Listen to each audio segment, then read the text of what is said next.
आप लोग सभी सत्संगी हैं।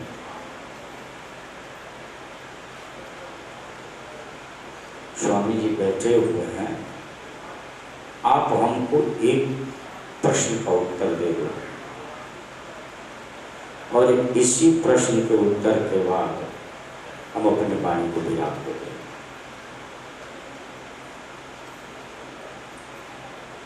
कई इसमें अगर भागवत में आते होंगे दोपहर के सभा में तो शायद सुने भी होंगे उस प्रश्न के उत्तर। भगवान कृपा का फल क्या है? भगवत कृपा का फल क्या है, ये मुझे बता दो।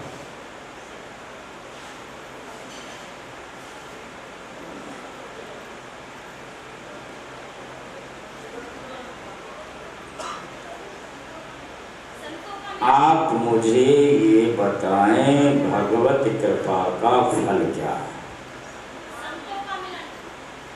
ये बिटिया सुन चुकी। भगवत कृपा का फल है संत मिलन, और संत कृपा का फल है गोविंद मिलन। भगवान जब कृपा करते हैं तो किसी संत से मिलाते हैं, और संत जब कृपा करते हैं तो गोविंद से मिलाते हैं। संत कोई धन नहीं देते, और मैं आपसे कहूं, संतों के पास जाकर के कभी सांसारिक वस्तु की कामना करना भी नहीं।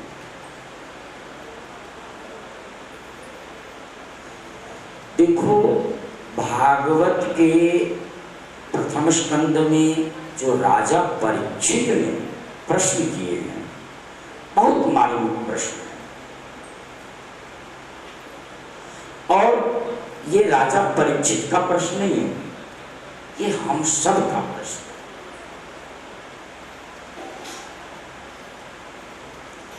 अतः पृच्छाम संसिद्धिं योगिनाम परमं गुरु पुरुषेण यत् कार्यं म्रियमाणस्य सर्वथा।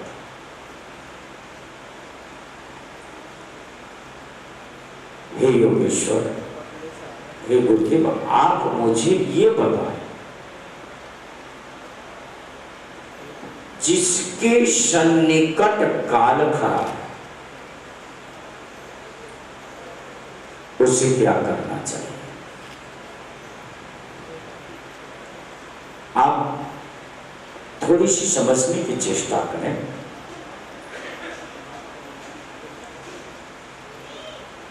आपको किसी ने कह दिया,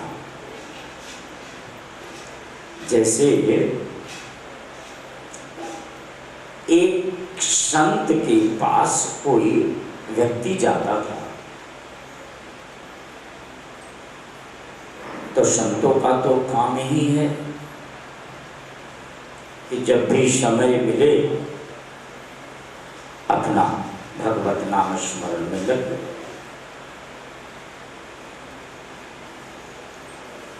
जब तक सेवा हुई तब तक सेवा किए, सेवा के पश्चात भगवत नाम में लग गए।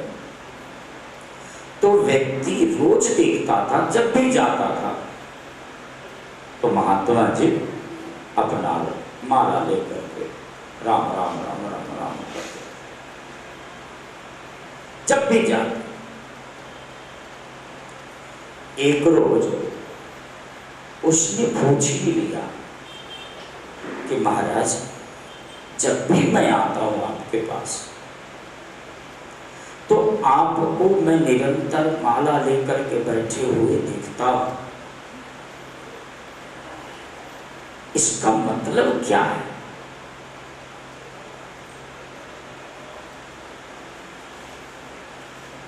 संत ने कहा, बेटा, आज तुम्हारे प्रश्न का उत्तर मैं नहीं दूंगा। परसों तुम आना, तुम्हारे प्रश्न का उत्तर मैं परसों। और व्यक्ति चला गया, लेकिन मन में एक जिज्ञासा थी कि स्वामी जी से हमने पूछे हैं तो स्वामी जी हमको परसों हमारे प्रश्न का उत्तर देंगे। तो जिज्ञासावश वो व्यक्ति समय से जल्दी चला गया और जैसे ही आश्रम के बाउंड्री के भीतर प्रवेश किया तो संत सामने खड़े हुए थे। उसको देखते ही कहने लगे, भैया फलाने, कल 12 बजे तुम्हारी मौत हो जाएगी, तू मर जाएगा। अब इतना कहना था संत का, वो प्रश्न पूछ का उत्तर पूछना तो भूल गया और वहीं पर गिर। जैसे तैसे उठा, घर गया, घर जाते ही बिस्तर पे पड़ा। अब घर के जितने भी सदस्य थे, माता पिता पत्नी भाई बंधु, सबने देखा कि बात क्या हो गई। अभी तो घर से ठीक ठाक गया है और अभी आते ही बिस्तर पे गिर पड़ा। न किसी से बात कर रहा है, न चीत कर रहा है, कोई कुछ नहीं। डॉक्टरों को बुलाया, सब कुछ ठीक है, किसी प्रकार की कोई परेशानी नहीं, न किसी से बोल रहा है, न चाल रहा है, कुछ नहीं। पिता ने कहा कि बेटा क्या बात है, कुछ नहीं बोला। मां कह रही, पूछ रही है कि क्या बात है, पत्नी पूछ रही है कि आप मुझे बताओ कि बात क्या हो गया। अभी तो आप घर से ठीक ठाक गए हैं और आकर आते ही आप बिस्तर पे गिर पड़े, ना कोई बात कर रहे, नहीं चीत कर रहे, नहीं खा रहे, नहीं पी रहे। बच्चे आकर के कह रहे, उनसे भी कोई बात नहीं कर रहा, केवल उसकी दृष्टि घड़ी की तरफ है।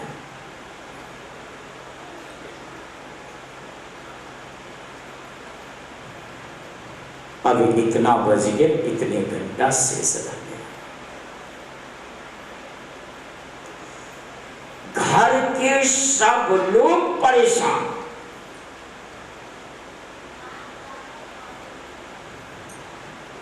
बड़ी बड़ी डॉक्टर को बुलाए, वैद्य को बुलाए, हकीम को बुलाए, झाड़ा करने वाले को बुलाए, सब थक गए।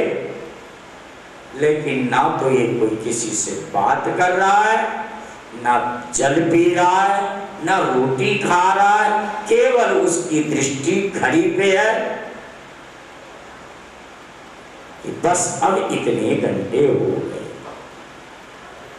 धीरे धीरे समय व्यतीत होता है। रात के 12 बज गए। घर के सब लोग सिरहाने बैठे हैं, सब पूछ के परेशान है। डॉक्टर दवाई दे करके, वैद्य हकीम, झाड़ा करने वाले का लाइन लगा है, सब झाड़ा कर रहे।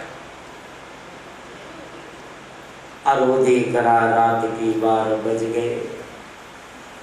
अब कुल मेरे पास 12 घंटे हो गए।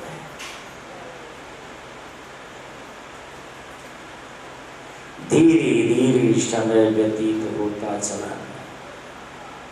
प्रातः 6 बज गए।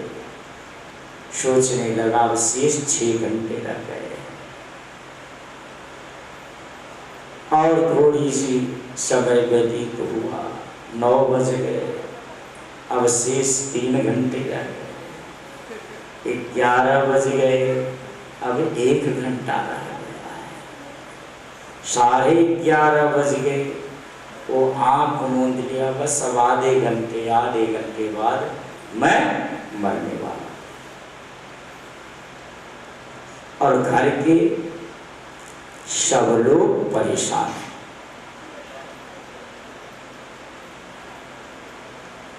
वो आंख मूंद के पड़ा हुआ है, बस अब मैं मर रहा हूं, मैं मरने वाला।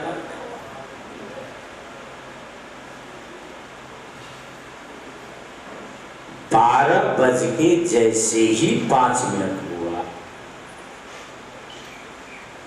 जो संत कहे थे कि कल 12 बजे तुम्हारी मृत्यु हो जाएगी,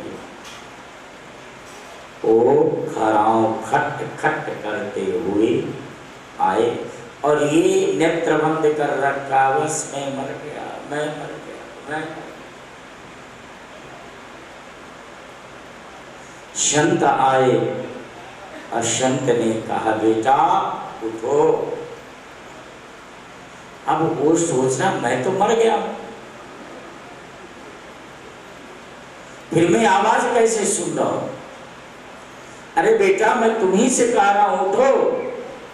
आंख खोला, संत को देखा, मैं तो मर गया हूं। फिर ये महात्मा जी दिखाई कैसे दे रहे? संत ने कहा, बेटा तू मरा नहीं है, तू जीवित है। अच्छा, मैं मरा नहीं हूं? बेटा नहीं, तू मरा नहीं है।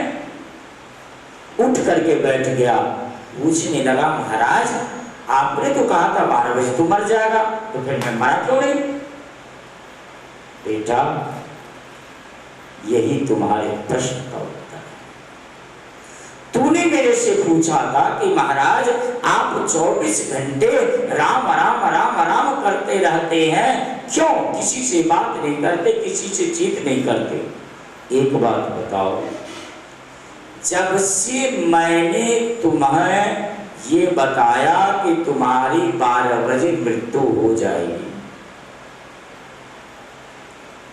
माता पिता अच्छे लगे,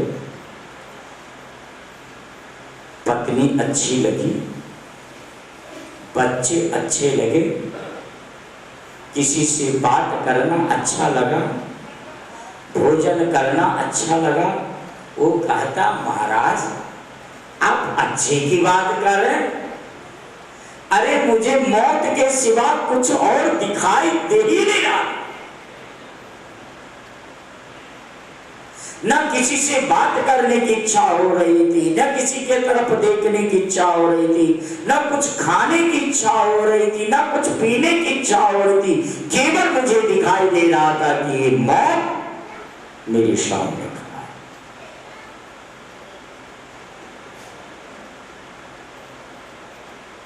जिसको काल निरंतर दिखाई देता है, वो कभी संसार के वस्तु में, संसार के पदार्थ में, संसार के भोग में, संसार के विषय में, किसी वस्तु में फंसेगा ही नहीं।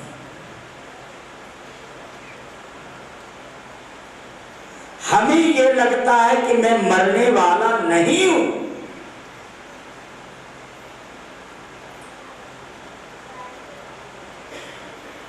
इसीलिए